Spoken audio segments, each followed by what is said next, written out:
इस एपिसोड में हमारे मेन कैरेक्टर की आवाज़ सुनाई देती है, जो कि बोलता है कि सभी डार्कर हाउस होल्ड के जो बच्चे होते हैं वे एक ख़ास ट्रेनिंग से गुजरते हैं। जब वो 7 साल के हो जाते हैं तो उन्हें एक टेस्ट देना पड़ता है जिसे कार्डल कहा जाता है। हमारा मेन कैरेक्टर बोलता है कि साथ ही उन्हें 5 साल तक बेसिक स्टेट ट्रेनिंग को करना होता है।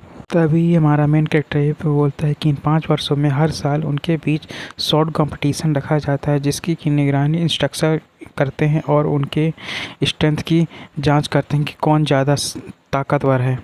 साथ ही हमारा मेन कैरेक्टर ये भी बोलता है कि कंपटीशन के अंदर इंस्ट्रक्टर ही दूसरे स्टूडेंट के ओपोनेंट को चीज़ करते हैं, लेकिन कभी कभी ऐसे भी मौके आते हैं कि स्टूडेंट अपने मन से किसी भी स्टूडेंट को चुन सकते हैं, और इस बात के लिए तभी राज़ी किया जा सकता है जब सामने वाला स्टूडेंट भी तुमसे लड़ने के लिए तैयार हो।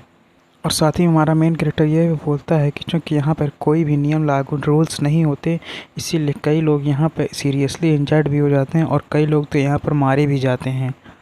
तभी हमारा मेन कैरेक्टर बताता है कि साथ ही में उन बच्चों के पास लड़ने के अलावा कोई मौका नहीं होता। अगर वो सामने वाले इंसान को नहीं मारेंगे तो वो उन्हें मार देगा, इसीलिए बच्चों को ना चाहते हुए भी उनसे लड़ना पड़ता है।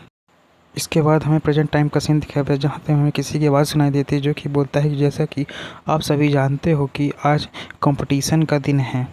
तभी हमें वो बंदा बोलता है कि मुझे पता है कि आप सबको पता है कि यह इवोल्यूशन का लास्ट पार्ट है, और आप लोगों को देखकर ऐसा लग रहा है कि आप लोग इस कंपटीशन की तैयारी बहुत दिन से कर रहे हो, साथ ही में आप लोग बहुत ही ज़्यादा खुश हो इस कंपटीशन को देखने के लिए।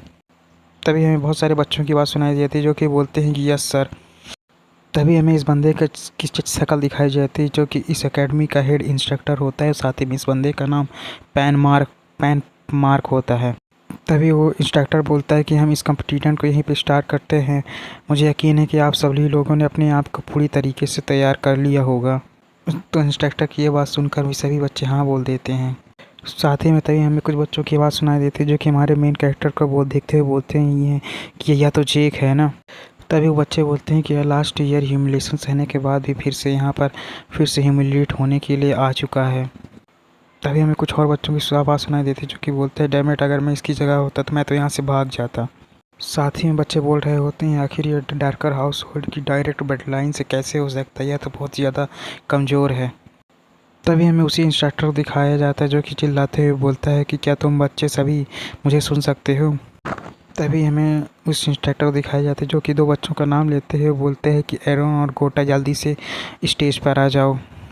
तभी वो बच्चे स्टेज पे तुरंत ही आ जाते। तभी वो इंस्ट्रक्टर बोलते हैं क्या तुम लोग फाइट करने के लिए रेडी हो, तो बच्चे भी हाँ बोल देते हैं।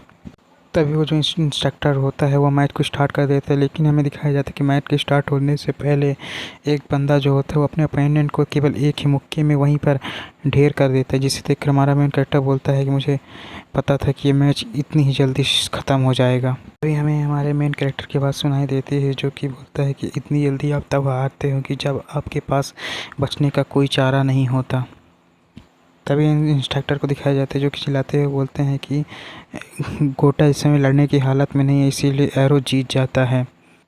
तभी हमारा मेन कैरेक्टर बोलता है कि जब मैं पिछले अपनी लाइफ में इस छोटा बच्चा था, तब मैं इस बंदे से बहुत ही ज़्यादा डरता था। अब तभी हमारा मेन कैरेक्टर ये बोलता है कि लेकिन इस लाइफ में ये लोग मेरे लिए एक कुत्ते बिल्लियों के अलावा कुछ भी नहीं है। इसके बाद हमें एक बंदे को दिखाया जाता है, जो कि हमारे मेन कैरेक्टर की तरह तो देखते हो बहुत ही खतरनाक तरीके से घूर रहा हो। तभी हमारे मेन कैरेक्टर एक और किसी एक और बच्चे को बुला लिया जाता है। तभी वो टीचर को क्या तुम दोनों फाइट करने के लिए रेडी हो। तभी हमें उस बच्चे को दिखाया जाता है, जो कि टीचर से बोलता है कि हाँ टीचर, मैं फ़ाइट करने के लिए रेडी हूँ। तभी हमारा मेन कैरेक्टर अपने अपोनेंट को देखते हुए बोलता है कि मेरा अपोनेंट बस लियोन है। हमारे मेन कैरेक्टर को देखते हुए बोलता है अरे देखो कौन आया है, इस तुम आने के लिए आ गया। लगता है पिछली बार की मार से तुम्हारा पेट नहीं भरा है, जो तुम इस बार फिर से मुझसे लड़ने के लिए आ गए। तभी हमारा मेन कैरेक्टर बोलता है कि चलो देखते हैं कि क्या होता है। तभी हमें उस बंदे को दिखाया जाता है, जो कि हमारे मेन कैरेक्टर से बोलता है कि अगर तुम एक कचड़े की तरह जीना चाहते हो तो तुम अपने जीवन की मुझसे भीख मांगो कि मैं तुम्हें छोड़ दूँ। और हमें पता चलता है कि हमारे मेन कैरेक्टर की पहले की मेमोरी है। तभी हमें पहले की मेमोरी में दिखाया जाता है कि हमारा मेन कैरेक्टर उस बंदे से माफ़ी मांग रहा होता है, और हमारा मेन कैरेक्टर उस बंदे से बोल रहा होता है प्लीज़ इस टाइम के लिए मुझे छोड़ दीजिए। साथ ही हमारा मेन कैरेक्टर ये भी सोच रहा होता है कि ये बंदा हर साल ही मेरा ओपोनेंट होता है। और साथ ही हमारा मेन कैरेक्टर ये भी सोच रहा होता है कि ऐसा तो नहीं है कि हर बार ये मेरा ही ओपोनेंट होगा, ज़रूर इसमें किसी न किसी की चाल है जो कि हर बार इसे मेरा ओपोनेंट होता है। और अगर मैंने इसे अपने घर में बताने की कोशिश की तो वो लोग यही बकवास करेंगे कि एक ड्रैगन स्लेयर को हर एक सिचुएशन और डायरेक्ट ट्रिक्स से बचने की तैयारी हमेशा कर रखनी चाहिए। और वही ट्रू ड्रैगन स्लेयर होता है जो कि अपने आप को अच्छी और इन तरह की डायरेक्ट ट्रिक्स से बचा सके। तभी हमारा मेन कैरेक्टर मन में अपने भाई को गाली देते हुए बोलता है कि वो कमीना भाई आखिर मेरा कज़न कैसे हो सकता है। साथ ही हमारा मेन कैरेक्टर मन में सोच रहा होता है कि मेरी पास्ट लाइफ में मेरे 4 भाई बहन थे जिनसे कि मैं कभी मिल नहीं सका। हालांकि उस हाउस होल्ड में मेरे डजन्स ऑफ कजन्स थे जो कि मुझे हर वक्त बुली करने के लिए तैयार रहते थे। तभी हमें किसी की बात सुनाई देती है जो कि बोलता है कि मुझे इसे तुम्हें देना है जेल टेर कर। तभी हमें अपने मेन कैरेक्टर के अपोनेंट को दिखाया जाता है जो कि बोलता है कि पिछली बार इतना मार खाने के बाद भी तुम यहाँ मुझसे लड़ने के लिए आ गए, तुम तो कुछ ज़्यादा ही ब्रेव हो। तभी वो बंदा हमारे मेन कैरेक्टर का मजाक उड़ाते हुए बोलता है, क्या तुमने पिछली बार अपना सबक नहीं सीखा, शायद तुम बहुत ही ज़्यादा हम सबसे इन्फीरियर हो। तभी हमारा मेन कैरेक्टर अपनी एक स्किल को यूज़ कर लेता है जो कि जिस स्किल का यूज़ उसने पिछली बार किया, जिस स्किल का नाम कंपोजिट माइंड होता है। यहीं पर हमारे मेन कैरेक्टर का माइंड एकदम रिलैक्स हो जाता है। तभी हमारा मेन कैरेक्टर उसका मजाक उड़ाते हुए बोलता है कि मुझे बहुत समय हो गया कि किसी ने मुझे इस तरह से इंसल्ट करने की कोशिश की है। तभी हमारा मेन कैरेक्टर थोड़ा सीरियस होते हुए बोलता है कि अगर तुमने इस बार को दोबारा दोहराया तो तुमसे मुझे बचाने वाला कोई नहीं होगा।